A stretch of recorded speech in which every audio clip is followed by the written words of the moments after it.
بسم اللہ الرحمن الرحیم۔ السلام علیکم دوستو، دنیا بھر کی خبروں میں آج آپ سنیں گے، لیکن اس سے پہلے اگر ہو سکے تو لائک اور سبسکرائب کا بٹن ضرور دبا لیں۔ شکریہ۔ چینی کوشش ناکام، روس کا بیلاروس میں جوہری ہتھیار نصب کرنے کا اعلان۔ امریکہ نیتن یاہو کا تختہ الٹنا چاہتا ہے، نیتن یاہو سے پیچھا چھڑانا چاہتا ہے۔ نیتن یاہو کا بیٹا۔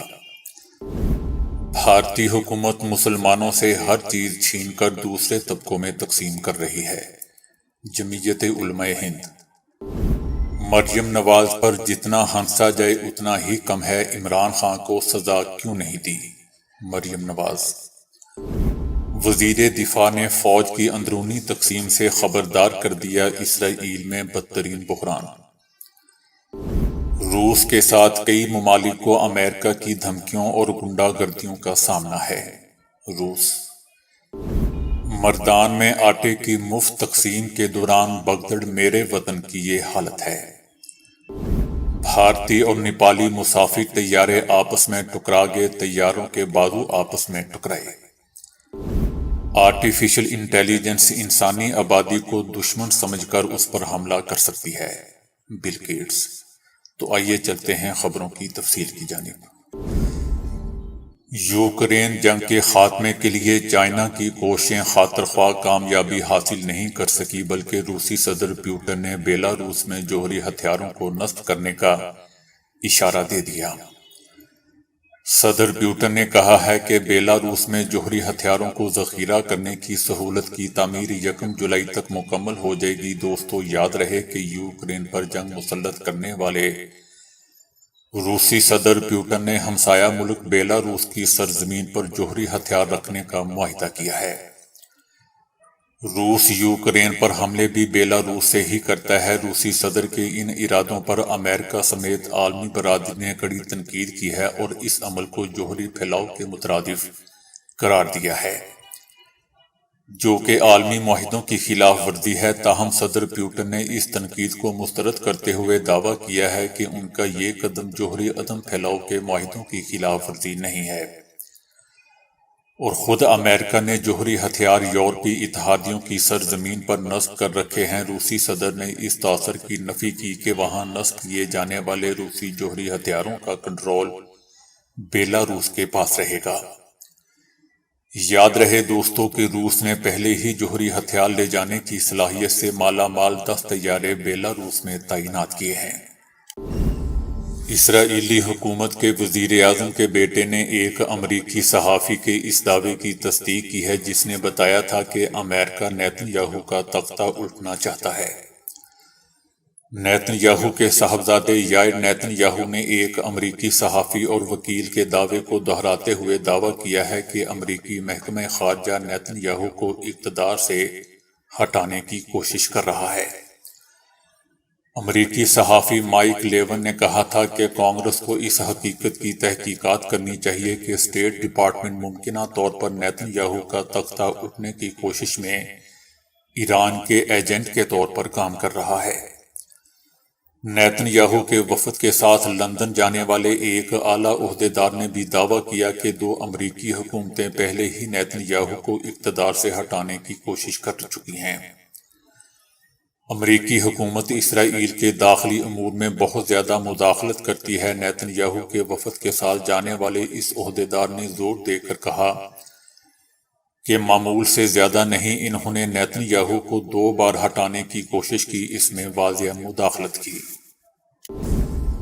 جمعیت علماء ہند کرناٹک میں مسلمانوں کا کوٹا ختم کرنے کے اقدام کو عدالت میں چیلنج کرنے کا اعلان کر دیا ہے۔ بھارت میں علماء دین کی تنظیم جمعیت علماء ہند نے ریاست کرناٹک میں حکومت کی طرف سے مسلمانوں کو پسماندہ طبقے کے زمرے سے نکالنے کے فیصلے کو عدالت میں چیلنج کرنے کا اعلان کیا ہے۔ حکومت نے مسلمانوں کو پسماندہ طبقوں کی 2B کیٹیگری سے نکالنے کے اپنی کابینہ کے فیصلے کا اعلان کیا تھا۔ جمعیت علماء ہند کے صدر مولانا محمود مدنی نے اس اقدام کو مسلمانوں کے ساتھ سنگین ناانصافی قرار دیا۔ اتر پردیش کے شہر دیوبند میں صحافیوں سے بات کرتے ہوئے مولانا مدنی نے کہا کہ یہ فیصلہ پسماندہ مسلمانوں کا معیار زندگی بہتر بنانے کے وزیر اعظم نریندر مودی کے وعدے کے بالکل برعکس ہے۔ ایک طرف وزیر اعظم کہتے ہیں کہ وہ پسماندہ مسلمانوں کے لیے ترقی کی پالیسی کو فروغ دے رہے ہیں، اور دوسری طرف کرناٹک میں ان کی پارٹی کی حکومت مسلمانوں سے ہر چیز چھین کر دوسرے طبقوں میں تقسیم کر رہی ہے۔ مریم نواز نے کہا ہے کہ سپریم کورٹ نے آئین کو توڑنے والے عمران خان کو سزا کیوں نہیں دی؟ ہم الیکشن میں جانے سے نہیں ڈرتے، ہم الیکشن کے لیے تیار ہیں، لیکن پہلے ترازو کے پلڑے برابر کرو پھر الیکشن کرواؤ۔ مریم نواز نے کہا کہ نواز شریف پر پاناما ڈاکے اور چوری کے جھوٹے مقدمات درج کیے گئے۔ نواز شریف کے مقابلے میں عمران خان کو ابھی تک کسی نے انگلی بھی نہیں لگائی۔ عمران خان جھتوں کی صورت میں عدالت پر حملہ آور ہو رہا ہے، مگر عمران خان کے ساتھ لاڈلے والا اور دوسروں کے ساتھ سوتیلے والا سلوک کیا جا رہا ہے۔ پی ٹی آئی کی ساری سیاست سہولت کاروں کے گرد گھومتی ہے، جن کی باقیات عدلیہ میں موجود ہے اور یہ ان پر تکیہ کیے بیٹھے ہیں۔ سپریم کورٹ نے قرار دیا کہ عمران خان نے آئین توڑا، مگر سزا دیے بغیر اسے گھر جانے دیا۔ آئین توڑنے والے پر تو آرٹیکل 6 لگتا ہے، کیونکہ عمران خان کے ساتھ لاڈلے والا سلوک ہوتا ہے۔ مریم نواز نے چیختے ہوئے کہا کہ ہم نے جھوٹی سزائیں بھگتیں، جھوٹے مقدمات میں 100 سے زائد پیشیوں پر گئے، مگر عمران خان کو تھوک کے حساب سے ضمانتیں دی جا رہی ہیں۔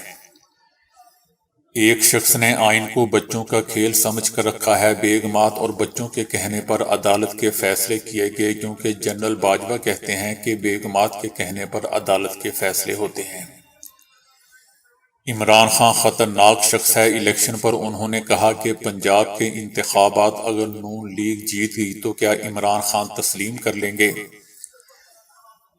دوستو، دل کرتا ہے کہ یہ خبر سنانا بند کروں اور کوئی 5 منٹ تک اس بات پر ہنستا رہوں، لیکن ٹائم نہیں ہے ہنسنا، میں آپ پر چھوڑتا ہوں۔ بہرحال صدین عورت کا کہنا تھا کہ اس بات کی ضمانت کون دے گا کہ اگر پنجاب میں الیکشن نون لیگ جیت گئی تو عمران خان نتیجہ مان لے گا، کیونکہ کل عمران خان یہ بھی کہہ سکتا ہے کہ مرکز میں شہباز شریف تھے، اس لیے دھاندلی ہوئی۔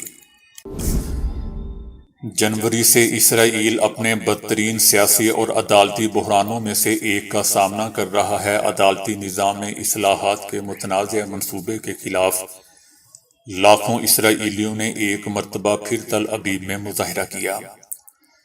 وزیر دفاع نے خبردار کیا کہ بڑھتا ہوا تنازع ملک کی سیکیورٹی کے لیے خطرہ ہے۔ وزیر دفاع نے فوج اور دفاعی اداروں میں بگڑتی ہوئی اندرونی تقسیم دہی خبردار کر دیا، اور کہا ہے کہ یہ صورتحال اسرائیل کی سلامتی کے لیے واضح، براہ راست اور حقیقی خطرہ ہے۔ نیتن یاہو حکومت میں شامل انتہائی دائیں بازو کے اپنے اتحادیوں کے دباؤ میں ہیں۔ ان کے اتحادی چاہتے ہیں کہ اس ہفتے ایک ایسے بل کو منظور کر لیا جائے جس سے ججوں کے انتخاب میں حکومت کو مزید اثر و رسوخ مل جائے۔ چونکہ اسرائیل میں بہت سے دائیں بازو کے لوگ سپریم کورٹ کو بائیں بازو کی طرف جھکاؤ رکھنے والے سمجھتے ہیں، اور سمجھتے ہیں کہ سپریم کورٹ سیاسی معاملات میں مداخلت کرتی اور اکثر اقلیتوں کے حقوق کو قومی مفادات سے بالاتر سمجھتی ہے۔ لہذا حکومت ایسی تبدیلیوں پر زور دے رہی ہے جو قانون سازی اور انتظامی شعبوں کے خلاف فیصلے جاری کے عدالت کے اختیارات کو محدود کر دے گی۔ دوسری طرف عدلیہ اصلاحات کے مخالفین کا خیال ہے کہ نیتن یاہو کے مقاصد ذاتی ہیں، خاص طور پر چونکہ انہیں بدعنوانی کے 3 مجرمانہ الزامات کا سامنا ہے۔ مخالفین یہ بھی سمجھتے ہیں کہ نیتن یاہو کا مقصد سپریم کورٹ کو ختم کرنا ہے تاکہ اسے کئی سال جیل میں گزارنے کے امکانات کا سامنا نہ کرنا پڑے۔ مخالفین کا یہ بھی خیال ہے کہ نیتن یاہو کے قوم پرست اتحادی سپریم کورٹ کو کمزور کرنا چاہتے ہیں تاکہ اس زمین پر مزید یہودی بستیاں قائم کی جائیں جہاں فلسطینی اپنی ریاست قائم کرنا چاہتے ہیں۔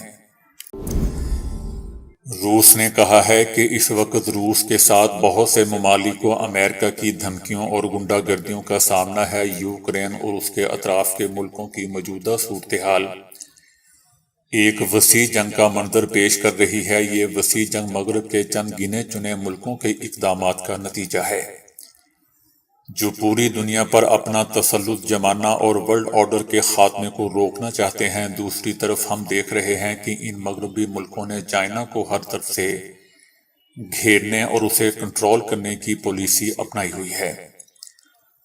امریکہ اور اس کے حامی ممالک بدترین سامراجی پالیسیوں پر عمل کر کے دنیا کو جمہوری اور ڈکٹیٹر ملکوں میں تقسیم کرنے کی کوشش کر رہے ہیں۔ روس نے یورپی یونین کے سربراہ جوزف بورل کے اس بیان پر بھی شدید تنقید کی جس میں انہوں نے کہا تھا کہ یورپ ایک باغ ہے، باقی پوری دنیا جنگل ہے۔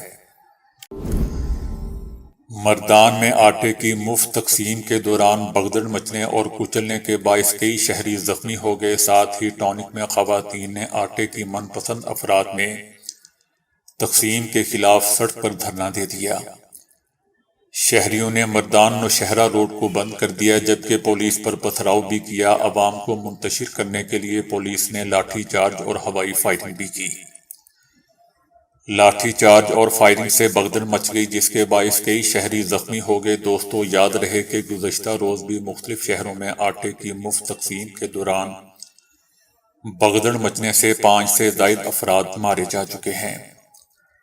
خواتین نے بھی رن وال کے مقام پر ڈیرہ اسماعیل خان روڈ کو ٹریفک کے لیے بند کر دیا جس کے سبب دونوں اطراف گاڑیوں کی لمبی قطاریں لگ گئیں۔ خواتین نے الزام عائد کیا کہ رن وال میں من پسند اور سفارشیوں کو آٹا دیا جا رہا ہے، جب تک آٹا نہیں ملتا احتجاج جاری رہے گا۔ جبکہ آٹا کم آ رہا تھا اور غربا کی تعداد زیادہ ہے۔ بعد میں مذاکرات کے بعد احتجاج ختم کر دیا گیا اور رن وال کے مقام پر خواتین مظاہرین کے لیے آٹے کی 2 گاڑیاں پہنچا دی گئیں۔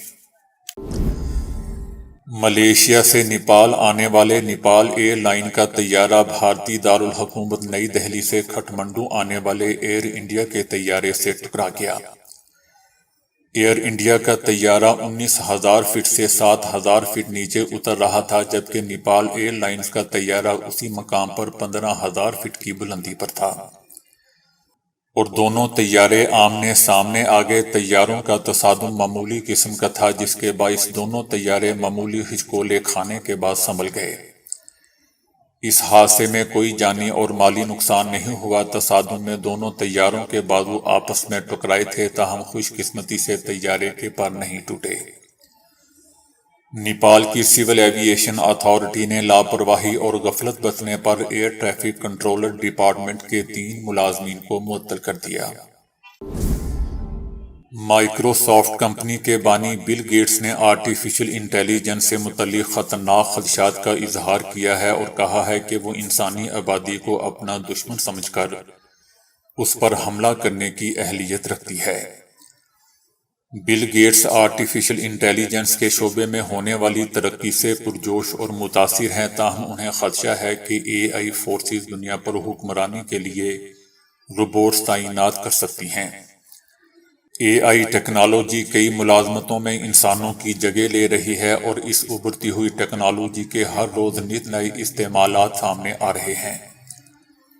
اے آئی ایک خطرناک رخ لے سکتی ہے۔ انہوں نے کہا کہ اگر آرٹیفیشل انٹیلی جنس کو اچھے مقاصد کے لیے استعمال کیا جائے، یہ تعلیم اور صحت عامہ، کاروبار اور طرز زندگی کو بہتر کر سکتی ہے اور ساتھ ہی ساتھ عالمی مساوات اور غربت کو بھی کم کر سکتی ہے۔ تاہم دوسری طرف بل گیٹس کا یہ بھی ماننا ہے کہ اے آئی یہ فیصلہ کرنے کی بھی اہلیت رکھتی ہے کہ انسان ایک خطرہ ہے اور ہم پر حملہ آور بھی ہو سکتی ہے۔ تو دوستو، ابھی کے لیے اتنا ہی۔ ویڈیو کو لائک اور شیئر کرنے کا بہت بہت شکریہ۔